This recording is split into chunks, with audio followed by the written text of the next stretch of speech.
بسم اللہ الرحمن الرحیم۔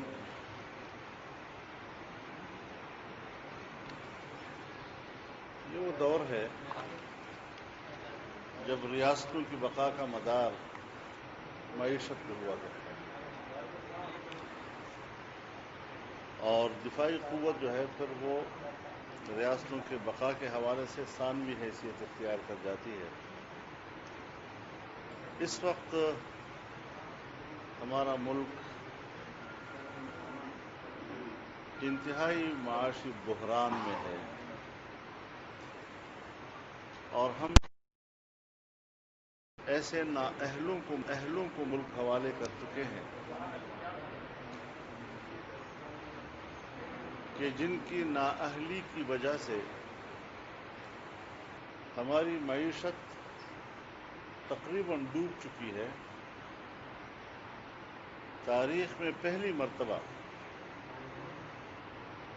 پاکستان کا بجٹ زیرو سے نیچے چلا گیا ہے۔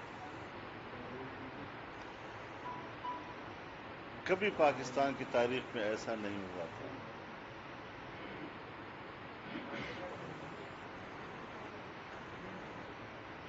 دو ہزار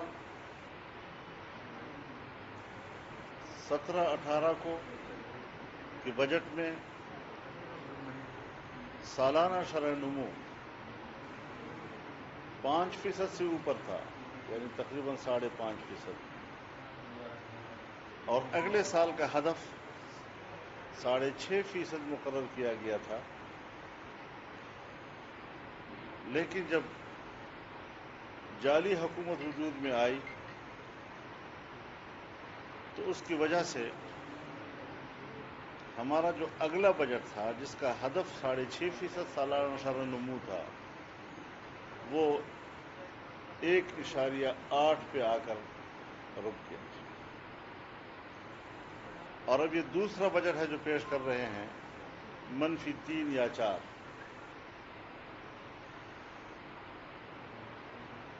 ہمیشہ یہ ہوتا ہے کہ نئے سال کے بجٹ کا حجم پچھلے بجٹ سے زیادہ ہوا کرتا ہے۔ یہ پہلی مرتبہ ہے کہ نئے سال کا بجٹ کا حجم پچھلے سال سے کم ہے۔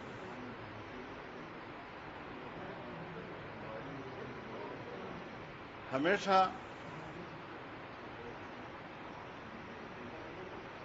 نئے سال کے محصولات کا ہدف پچھلے سال کی نسبت زیادہ ہوا کرتا ہے۔ یہ پہلی مرتبہ ہے کہ نئے سال کے لیے محصولات کا ہدف پچھلے سال سے کم رکھا گیا ہے۔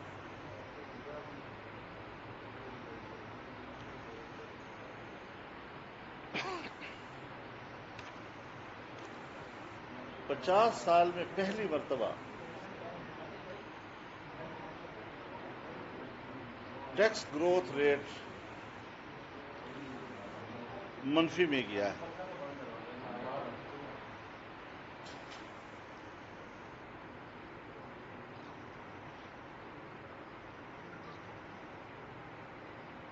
جو ڈائریکٹ فورن انویسٹمنٹ، اس میں 50% کمی پہلی مرتبہ آئی۔ نہ ملک کے اندر کے عوام کا ان پہ اعتماد ہے، نہ سمندر پار ہمارے پاکستانیوں کا ان کے اوپر اعتماد ہے۔ ان کو ٹیکس ادا کرنا اپنے مال کی اور اپنے پیسے کا ضیاع سمجھتے ہیں، تو اپنے پیسے کو محفوظ تصور نہیں کرتے۔ اب ظاہر ہے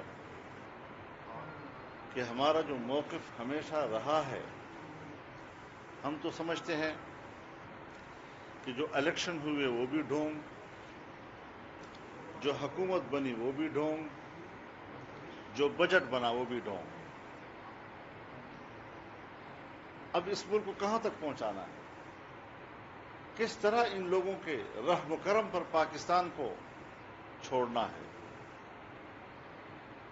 تو اس اعتبار سے ہمارا موقف روز بروز قوم کے سامنے، ایک ایک بچے کے سامنے آ رہا ہے کہ ہم نے پہلے دن کا جو موقف اختیار کیا تھا وہ صحیح تھا۔ بڑے بڑے لوگ جو ان حکمرانوں کی پروجیکشن کا حصہ تھے، صرف ووٹ نہیں دیا، ان کے پروجیکشن میں انہوں نے کئی سال لگائے، آج وہ معترف ہیں کہ ان کو ووٹ دینا اور ان کی حمایت کرنا یہ ہماری جہالت۔ بڑے بڑے دانشور اپنے اوپر لعنت بھیجتے ہیں کہ ہم نے ان کو ووٹ دیا، ایسا کبھی نہیں ہوتا۔ کامیابیاں ناکامیاں آتی رہتی ہیں، لیکن ملک کو اس مقام پر پہنچانا، اگر محصولات کے ہدف کو ایک حکومت 1900 ارب سے اٹھا کر 3600 ارب پہ لے جاتی ہے، دگنا کر دیتی ہے،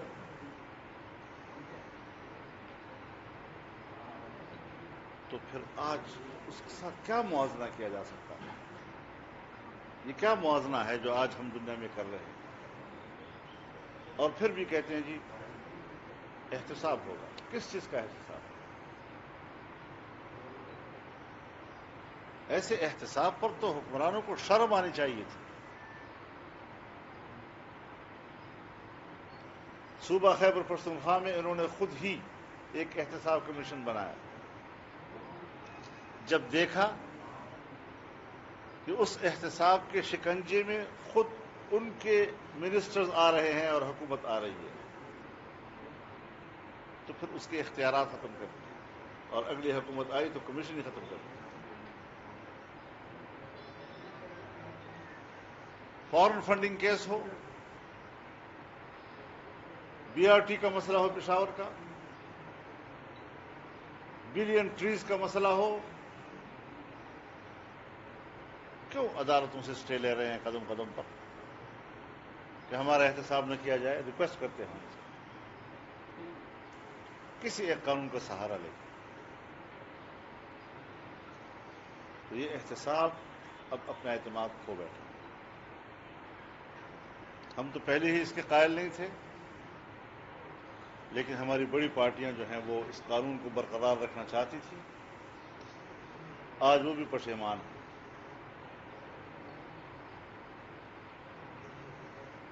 ایسی صورتحال میں ایک قومی یکجہتی کی ضرورت ہے۔ ہم نے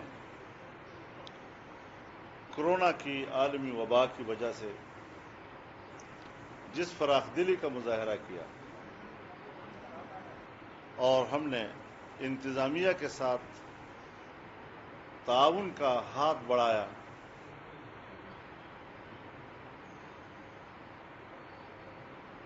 اور حکمران بھی کہتے تھے کہ یہ وقت ہے یکجہتی کا، ہم نے مل کے لڑنا ہے، لیکن ان حالات کے اندر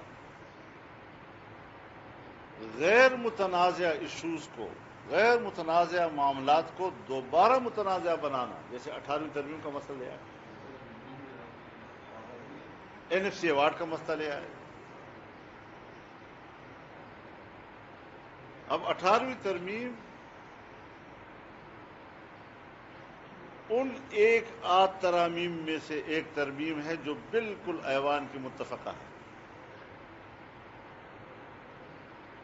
آج اس کو متنازع بنایا جا رہا ہے۔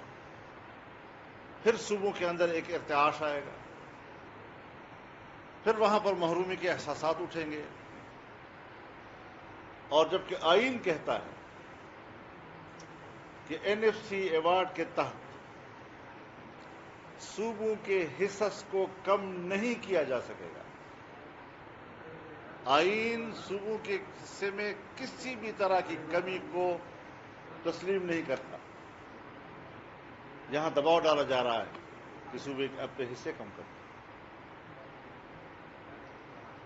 فاٹا کے عوام کو دربدر کر دیا گیا ہے، کوئی انتظام وہاں نہیں ہے، کوئی پولیس نہیں ہے، کوئی انتظامیہ نہیں ہے۔ اور میں آپ کو یہ بتا دوں کہ پورے فاٹا میں لینڈ ریفارم تھے ہی نہیں، لینڈ ریکارڈ ہے ہی نہیں، سوائے 1 یا 1.5% علاقے۔ تو اس زمانے میں کہیں انگریز نے اپنی ضرورت کے لیے کیا تھا۔ آج وہاں کوئی پٹواری بھی نہیں ہے، آج لوگ لڑ رہے ہیں۔ جنوبی وزیرستان میں قومیں ایک دوسرے کے سامنے آ گئی، شمالی وزیرستان میں آ گئی، کرم ایجنسی میں آ گئی، خیبر ایجنسی میں لوگ آ گئے ایک دوسرے کے مقابلے میں۔ یہی وجہ ہے کہ آپ نے ضم کر دیا، وہاں پر ان کا جو پرانا قانون تھا FCR کا وہ ختم ہو گیا ہے، نیا نظام موجود نہیں ہے، اور قبائل جو ہیں وہ ایک دوسرے کے خلاف سفارا ہو گئے ہیں۔ یہی وجہ ہے کہ وہاں زمین کی تقسیم کا سسٹم ہی موجود نہیں ہے۔ کبھی اس کو کیا عنوان دیا جا رہا ہے، کبھی کیا عنوان دیا جا رہا ہے۔ یہ تو پھر اس کا صاف مطلب یہ ہوا کہ مملکت کی بقا کا سوال پیدا ہوا۔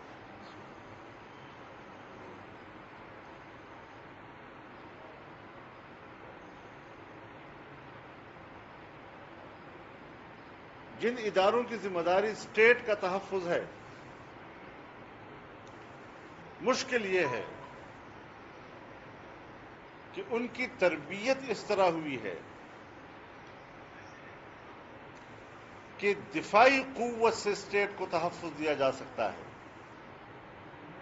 جبکہ میں کہتا ہوں کہ دفاعی قوت ہر چند کے ناگزیر ہے۔ لیکن آج معیشت کی تباہی اور اس کا جو سٹیپ ڈاؤن ہوا ہے وہ ریاست کے لیے خطرہ بن گیا ہے۔ یہاں پر ریاست کی حفاظت کی ذمہ داری کس کے ہوگی؟ اس کا ذمہ دار کون ہوگا؟ تو یہ وہ ساری انتہائی اہم امور ہیں۔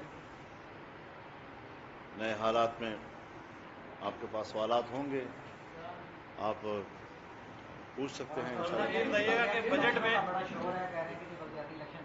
ہمیں بلدیاتی الیکشن نہیں چاہیے، ہمیں جنرل الیکشن چاہیے۔ یہ جعلی اسمبلیاں ہیں، جب تک یہ جعلی اسمبلیاں موجود ہیں، اس ملک میں بلدیاتی الیکشن کی طرف لوگوں کو متوجہ کرنا، ان کے قومی اسمبلی اور صوبائی اسمبلیوں کے ووٹ کے حق سے ان کو دستبردار کرنے والی بات۔ دو بیوروکریٹس دے دیے گئے ہیں جنوبی پنجاب کا نظام چلانے کے لیے، ایڈیشنل چیف سیکرٹری اور ایڈیشنل آئی جی، اس کے بارے میں آپ کیا ہے؟ میں نے اس کو اسٹڈی تو نہیں کیا ہے، لیکن یہ عادتی طور آڑ بٹیر والی بات ہے۔ ایک تاثر دے رہے ہیں کہ جیسے ہم نے جنوبی پنجاب کو بڑی اہمیت دی ہے، لیکن میں نہیں سمجھتا کہ جو یہاں کی پبلک کا ڈیمانڈ ہے یہ اس ڈیمانڈ کو پورا کرتا ہے، یا اس سے یہ لوگ مطمئن ہو سکتے ہیں۔ مولانا صاحب یہ بتائیے کہ آٹا چور، چینی چور، آئل کی چوری اور IPPs کی چوری اور بجلی کی مہنگائی، یہ ساری چیزیں جو ہیں یہ حکومت کی کیبنٹ میں بیٹھے ہوئے مخصوص لوگ جو ہیں اس میں ملوث ہیں، لیکن اس پر کوئی ایکشن نہیں لیا جا رہا اور نہ ہی اپوزیشن اس پر کوئی مضبوط آواز اٹھا رہی ہے۔ بہت اچھی بات آپ نے کی ہے، بڑے آسان ایک فارمولہ آپ نے دے دیا ہے۔ ہم چوروں کی تلاش میں ہیں، ہم چوروں کو پکڑیں گے، چور مل نہیں رہے، تو اب تو چور مل گئے نا، اب تو تمہارے کابینہ میں بیٹھے ہیں، تو جلدی سے پکڑ لو ان کو، اگر تم واقعی چوروں کو پکڑنے کے لیے آئے ہو تو، ورنہ پھر کہہ دو کہ ہم ڈرامہ ہیں اور صرف ایک لفظ سے ہم قوم کو مطمئن کرنے کی کوشش کر رہے ہیں۔ اس طرح قوم مطمئن نہیں ہوا کرتی۔ آپ نے پورے ڈرامے کا نقشہ کھینچا ہے، آپ ایک عرصے سے آواز بھی اٹھا رہے ہیں، کورونا کے دنوں میں آپ کی آواز تھوڑی بڑھ گئی تھی، اب لاک ڈاؤن کم ہوا ہے تو آپ کی آواز بھی سامنے آئی ہے، لیکن ان قوتوں کے بارے میں جو کسی نہ کسی طرح حکومت کو سپورٹ کر کے بڑی جماعتیں ہونے کا دعویٰ کرتی ہیں اور پھر اسمبلی میں بیٹھتی ہیں، اپوزیشن ہونے کا دعویٰ بھی کرتی ہیں، تو ان کے بارے میں کیا کہیں گے؟ جب تک وہ اس بات کو محسوس نہیں کریں گے، آپ کے یہ جو اتنا بڑا ڈرامہ آپ نے کیا ہے، اس کو کیسے منظر عام تک پہنچائیں گے؟ یعنی آپ کا مطلب یہ ہے کہ معاملہ دونوں طرف سے خراب ہے۔ حکومت کو سپورٹ کرنے والے بھی ڈاواڈول ہیں اور اس کو اپوز کرنے والے بھی ڈاواڈول نظر آ رہے ہیں۔ میرے خیال میں یہاں پر اب درمیانی راستے اختیار کرنے کا کوئی اب جگہ نہیں رہی، گنجائش ہی نہیں ہے۔ واضح طور پر یا حکمرانوں کے ساتھ کھڑا ہونا ہوگا یا پاکستان کے ساتھ کھڑا ہونا ہوگا. اس بیچ میں کوئی جگہ نہیں. اچھا مولانا آپ نے کہا تھا بس اسپیچ سنتے رہو اور اس سے پیٹ بھرتے رہو، بس ختم ہو گئی بات. حضرت تو کنفیوز ہیں. کبھی اس طرح کبھی حکمران، میں تو کہتا ہوں اپوزیشن کہہ سکتی ہے، خود حکمران یہ کہے کہ ہمارے پاس 5 یا 6 مہینے ہیں